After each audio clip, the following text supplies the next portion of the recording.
예, 이곳은 민중신학의 산실 한국기독교장로회 총회 선교교육원입니다. 서울 서대문에 있는 한국기독교장로회 총회 선교교육원은 민중신학이 민주화 운동의 중심에 설 수 있도록 예, 했던 소중한 공간입니다. 지하철 2호선 충정로역에서 내려가지고요. 경기대학교 정문을 향해 올라가다가 바로 왼쪽으로 꺾으시면 이곳이 나옵니다. 표지판이 따로 없어서 찾기가 쉽지는 않지만 충정로 2가 동사무소를 이정표로 삼는다면 동사무소를 등지고 오른쪽으로 약 100m 정도 떨어진 곳 건너편에 이 고풍스러운 돌담으로 길과 경계를 이루고 있는 선교교육원을 만날 수 있습니다. 정문 벽에 어수선하게 붙어있는 문패들을 보아 이곳이 선교교육원이 맞는지 아리송하긴 하지만 고개를 들어 언덕바지에 있는 담쟁이 농굴로 지금 어둡죠. 낮에 이 빨간 벽돌 건물을 본다면 제대로 찾아온 것이다. 제가 이게 이제 주업종, 유튜브가 주업종이 아니라서 이 짬짬이 시간을 내서 오다 보니까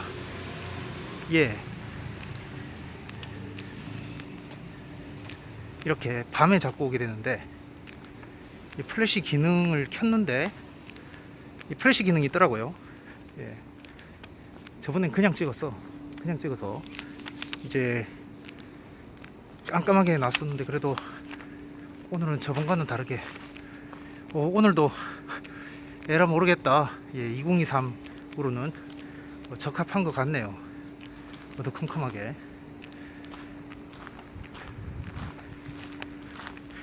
왜 자꾸 귀신의 집을 찍는 듯한 그런 이미지가 연출이 됐는지 모르겠지만, 아무튼 시간을 내서 오다 보니 밤에 오게 된다. 그래서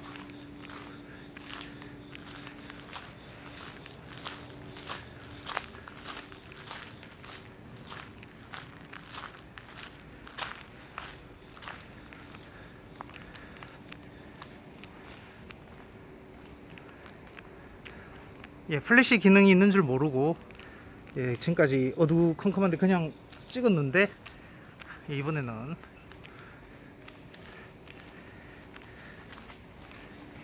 기계도 자꾸 다뤄봐야 알지. 여기 의자고,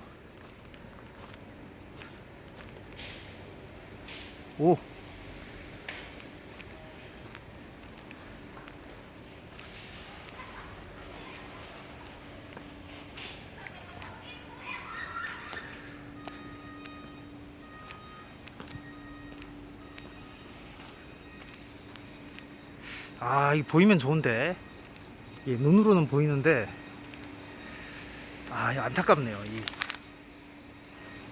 풍경이. 플래시도 한계가 있구나. 가까운 건 이렇게 보이는데 조금만 멀어져 버리면 이렇게 안 보인단 말이지. 여기서 썰을 풀기는 좀 그렇고, 일단 보이는 걸로.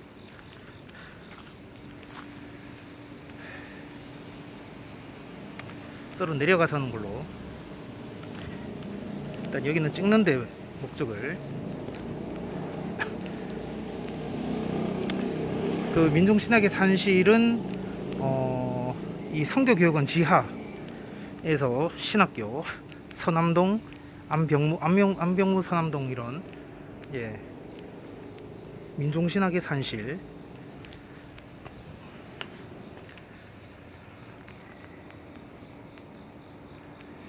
가까이 오니까 잘 이제 보이죠. 저기가 플래시 켜니까 가까이라도 그나마 보이는 건데, 이제 멀리서 잡는 거는 플래시 켜도 안 보인다.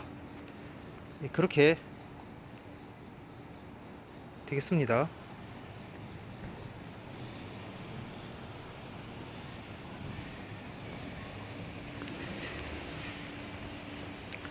예, 얼른 거는 나가서 해야겠네. 예, 얼른 거는 나가서 해야겠습니다.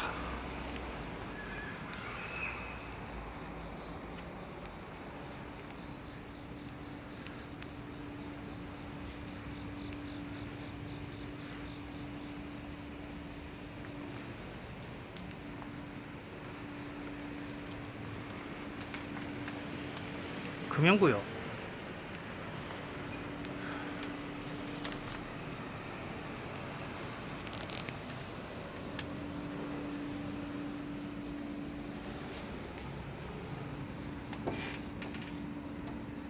아, 안에는 저렇게 철 그걸로 막혀져 있네요. 여기까지. 예.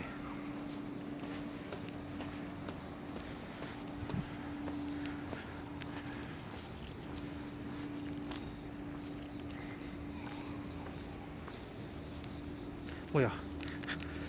글씨가 없어. 예. 내려가도록 하겠습니다.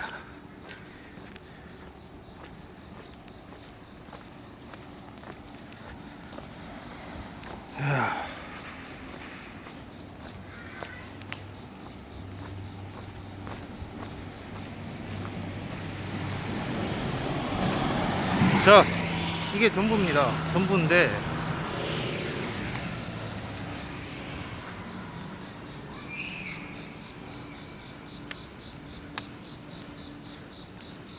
그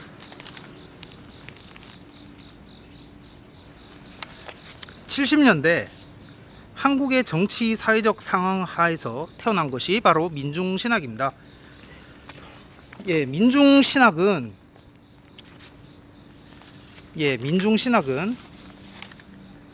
박정희 정권의 박정희 정권의 개발 독재가 시작된 1960년대에 싹텄으며 1971년에 일어난 전태일 분신 사건을 시작으로 유신 체제 하에서 연이어 터진 역사적 사건들로 인해 구체적으로 발화하였습니다. 70년대 한국 현대사가 없었더라면 이와 같은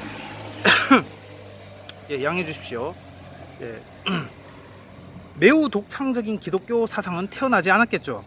민중교회의 역사적인 배경이 1980 광주였다면 민중신학의 역사적 배경은 1970년 전태일 분신 사건인 셈입니다. 예, 이곳 성교교육원은 민중교회 운동의 산실이었습니다. 민중교회 운동의 신학적 배경은 물론 죽재 서남동과 시몬 안병무의 민중신학이었습니다. 역사적 배경은 1980년 광주 민주 항쟁이었죠. 예, 제 생년 연도와 같은 뭔가 의미가 있나요?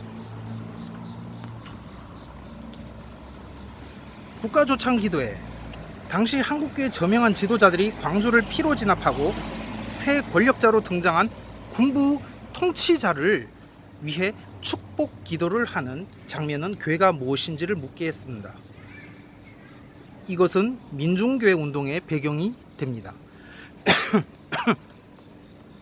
예, 여기 시몬 안병문. 네. 민중신학은 이제 신학자였던 안병무 그리고 이제 서남동 박사에 의해서 태어날 수 있었습니다. 이들이 없었다면 민중신학은 태어나기 어려웠으리라고 여길 만큼 두 신학자의 존재는 특별하고 소중합니다. 안병무 박사는 1975년에 처음으로 민중을 신학 해석의 핵심으로 사용했고 같은 해 서남동 박사는 민중신학의 글이라는 통을 통해서 영적 구원보다는 정치적 구원이 신학의 주제가 되어야 된다 이렇게 주장합니다. 예, 신학교도 있었죠. 여기 아까 전에 보셨던 그 지하, 예, 그 건물 지하 기장성교교육원인데 현재로 쓰이고 있는데 그 지하에 서대문 민중신학교라고 이것의 산 역사를 저자 성공회대 교수였던 권진관 이분의 서대문 민중신학교의 증언 동현출판사에서 나온 거기서 보실 수 있습니다. 해방신학은 이스라엘 민족의 역사를 구속사가 아닌 민중 해방의 관점으로 해석한다는 차이가 있습니다. 70년대 초 페루 신학자였던 구스타보는 해방신학의 아버지라 불리곤 합니다. 구스타보가 이해하고 있는 출애굽기의 유월절은 구속의 은총에 대한 메시지보다 온전한 정치적 해방을 주로 말합니다. 남미에는 해방신학이 있었다면 이제 한국은 민중신학이겠죠. 흔히 말하는 기존의 정통신학과 민중신학과 가장 큰 차이점이자 특징은 기존 신학이 예수는 민중이다 라고 주장한다면 민중신학은 이와 반대로 민중이 예수다 라고 주장한다는 점입니다. 늑봄 문익환 선생, 여기는 없는데 늑봄 문익환 선생은 이제 모세 이전의 이스라엘 역사에 대해서는 관심이 별로 없는 것 같아요. 이집트에 살던 이스라엘인들이 이집트를 탈출하는 장면으로부터 시작하기 때문입니다. 문익환 목사의 책 제목은 히브리 민중사입니다. 이 책이 처음 출간되던 90년 5월은 문익환 목사가 89년에 방북 사건으로 인해 네 번째 옥고를 치르면서 정신적으로나 육체적으로 힘든 시기를 보냈던 때라고 합니다. 교도소 시절이 없었다면 예수님을 헛믿을 뻔했다고 스스로 말할 정도로 늑봄 문익환 목사는 이스라엘이라는 국가 중심으로 본 이스라엘 민족의 역사를 설명하는 것이 아니라 핍박받던 노예 계급의 역사를 다루고 있습니다. 그래서 구약을 창세기가 아니라 출애굽기에서 시작하는 것도 이 때문이겠습니다. 제국의 압제와 착취의 상징인 이집트를 탈출해서 해방을 쟁취하는 그 히브리 민중이 자신의 영토를 갖기 위한 욕심으로 가나안을 정복하는 것이 아니라 가나안 제국의 통치에서 고통받던 농민과 힘을 합해서 히브리 민중의 신 야훼의 도움으로 마침내 농민 해방을 성취한다. 그런 그 여정은 우리가 알고 있는 구약과는 전혀 다른 해석이자 전개입니다. 문익환 목사가 바란 믿음은 민주화와 통일이었습니다. 히브리 민중사는 요셉의 징역살이로 시작돼서 예레미야에서 중단됩니다. 굳이 칼빈이나 멜빌을 갖고 끌고 들어올 이유가 없는 것이겠습니다. 그래서 2023 한해녹 종말론은 별도의 문제이고 이제 2024년부터 유대 켈비니즘이 한국 땅에 제대로 작동되는 것이겠습니다. 예레미야는 레위 지파 사람이죠. 제사장 가문 출신입니다. 굳이 영국적 기원을 끌고 오지 않고, 그러니까 서양적 기원을 갖고 오지 아니하고 그냥 한반도에서 다이렉트로 이스라엘 땅으로 진군 진격하는 시나리오가 바로 2023일 것입니다. 서구 신학이 수입되기 이전에 한국계가 자체적으로 성경과 찬송가문을 놓고 요한계시록을 스스로 풀던 당시 그때 그 추억의 마지막 끝자락이 바로 한해녹 2023이라는 말이겠습니다. 에녹이라는 인물은 유다교는 물론이고 심지어 몰몬교에서도 자주 등장하고 쓰이지만 어찌된 영문인지 이제 그 로마 카톨릭에서는 무시되고 있다고 합니다. 바야흐로 해방이 필요한 시점이냐? 로마 천주교는 계시록을 성경 목록에서 빼고자 했던 역사를 갖고 있죠. 오늘날 한국교의 모습에서 민중신학 정신을 찾아보기는 어렵습니다. 군부족제는 종식되었지만 그럼에도 민중삶은 여전히 난처하고 딱합니다.